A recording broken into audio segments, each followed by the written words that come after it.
खुशामदीद।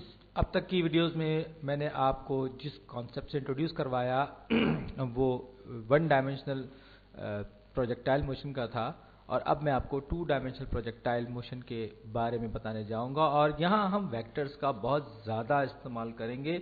और अगरचे मैं पिछली वीडियोस में आपको कुछ वीडियोस में वेक्टर्स के बारे में बता भी चुका हूँ, और अगर नहीं भी बताया तो आपको अगर आइडिया भी हो तो इस वीडियो के ज़रिए इन वीडियोस के ज़रिए आप बेहतर तौर पर जान सकेंगे कि वेक्टर्स का किस तरह से एप्लीकेशन होता है फिजिक्स में और उनका इंट्यूशन क्या होता है। तो सबसे पहले तो वेक्टर और स्केलर के दरमियान हम फ़र्क वाज़ेह करते चलें।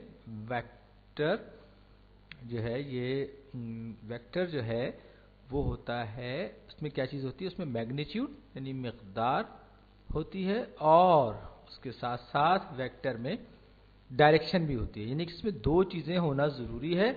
जबकि स्केलर में सिर्फ और सिर्फ मैग्नीट्यूड होती है, मिक़दार होती है, उसमें डायरेक्शन नहीं होती।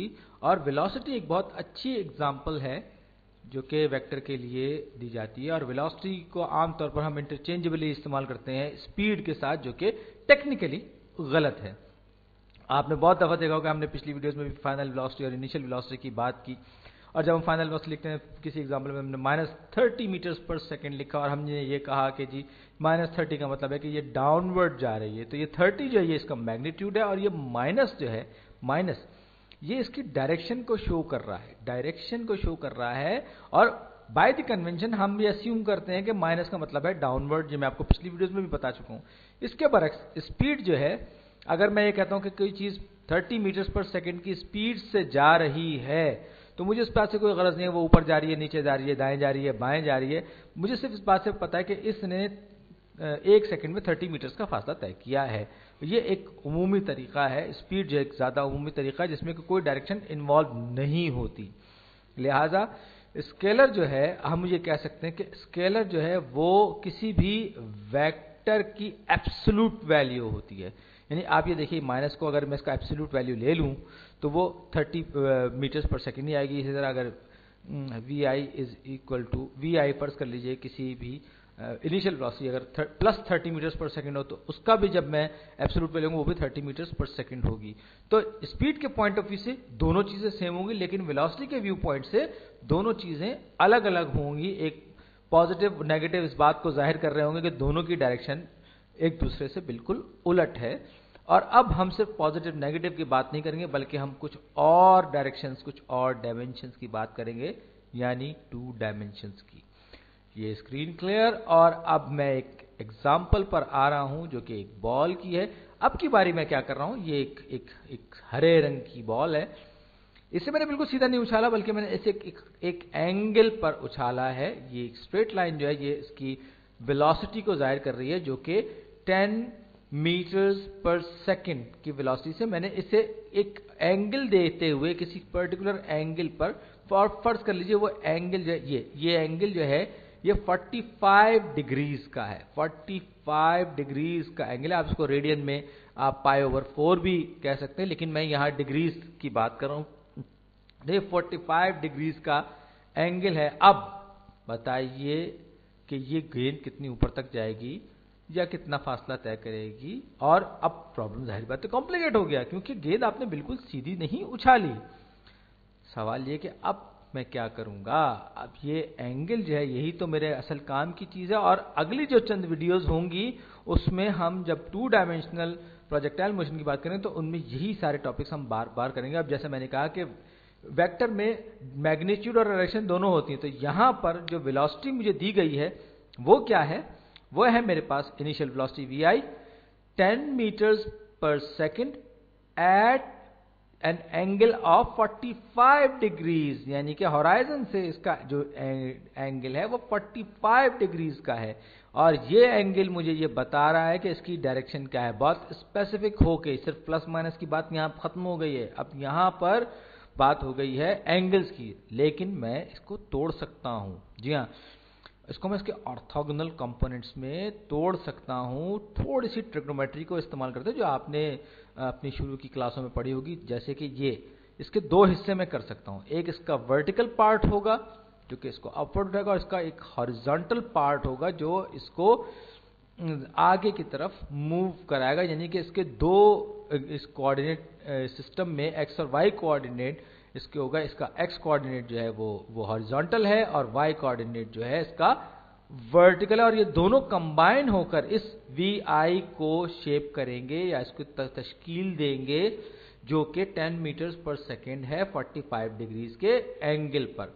अब सवाल यह कि मेरे पास तो वेक्टर है वो वेलोसिटी का, वो 45 डिग्रीज के एंगल पे है, तो मैं इसको, इस पार्ट को, एक्स को बड़ी आसानी से और वाई को, इन दोनों को मैं एक ट्रायंगल में तब्दील कर सकता हूं। जरा सोचिए कि मेरे पास एक वेक्टर है, ये वेक्टर है जिसकी लंबाई 10 है। अब मैं अभी थोड़ा सा आपको वेक्टर्स की तरफ लेके जा रहा हूं, अगर आपने वेक्टर्स पढ़े तो रिव्यू भी कर लीजिएगा। तो ये 10 इसकी लेंथ है, ये हाइपोटेन्यूस है, जी हाँ हाइपोटेन्यूस है इसकी, और ये इसका जो एंगल है ये 45 डिग्री है इस वेक्टर का। अब इसका वर्टिकल कंपोनेंट क्या होगा? ये इसका वर्टिकल कंपोनेंट है, वाई कंपोनेंट, जी ये इसका वाई कंपोनेंट है, और ये इसका हॉरिजॉन्टल। आपको पता है कि मैं जब इसको ब्रेक करता हूं तो मैं इसको दो ऑर्थोगोनल वेक्टर्स के सम के तौर पर भी ट्रीट कर सकता हूं। ये वही बेसिक वेक्टर एडिशन है। और मैंने क्या किया, मैंने सिर्फ और सिर्फ उसको तब्दील कर दिया है। ऊपर वाले जो मेरे पास वेलोसिटी का वेक्टर था उसको मैंने ट्रांसफॉर्म कर दिया है, ताकि मैं इसको एक राइट एंगल ट्रायंगल के तौर पर ट्रीट कर सकूं और सॉल्व कर सकूं, मालूम कर सकूं कि इसमें हॉरिजॉन्टल और वर्टिकल वेक्टर्स की, या हॉरिजॉन्टल और वर्टिकल वेलोसिटीज की वैल्यूज क्या क्या है, और यही चीज आगे चलकर प्रॉब्लम्स को सॉल्व करने में हमारे काम आएगी। तो अब मुझे ये मालूम करना है कि ये 45 डिग्रीज का तो मेरे पास एंगल आ गया है, और ये सब मेरे पास एक राइट एंगल ट्रायंगल, जो बहुत ही स्पेशल किस्म की ट्रायंगल है, जिसको हम बहुत ज़्यादा इस्तेमाल करते हैं फिजिक्स में, ये मेरे पास आ गई है, जिसका हाइपोटेन्यूस जो है वो 10 यूनिट्स का है। सॉरी। तो मैं ये कह रहा था कि अगर आप याद करें तो ये सोकाटुआ,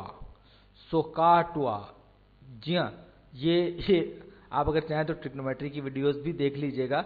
सोकाटुआ ये कोई जापानीज या चाइनीज वर्ड नहीं है, बल्कि ये ट्रिग्नोमेट्री में है कि साइन, ये है साइन, यानी कि साइन जो है वो अपोजिट टू हाइपोटेन्यूस होता है, यानी कि साइन थीटा, थीटा यानी एंगल जो कि 45 डिग्री है, वो है opposite of hypotenuse, opposite over hypotenuse. Sine 45 degrees is equal to, opposite क्या है मेरे पास, ये फर्ज कर लीजिए मैं इसको वी वर्टिकल वेक्टर या वर्टिकल वेलोसिटी, ऐसा आपने वेरिएबल कहीं नहीं देखा होगा फिजिक्स में जिसमें वी इस तरह का हो, लेकिन बाहर आगे मैं स्टैंडर्ड सिंबल्स की तरफ आऊंगा। और ये मेरा वी हॉरिजॉन्टल है, तो ये मैं अपने मेरे कन्वेंशन है, ये कोई स्टैंडर्ड कन्वेंशन नहीं है, मैं सिर्फ यहाँ आपको समझाने के लिए ये सब बयान कर रहा हूँ।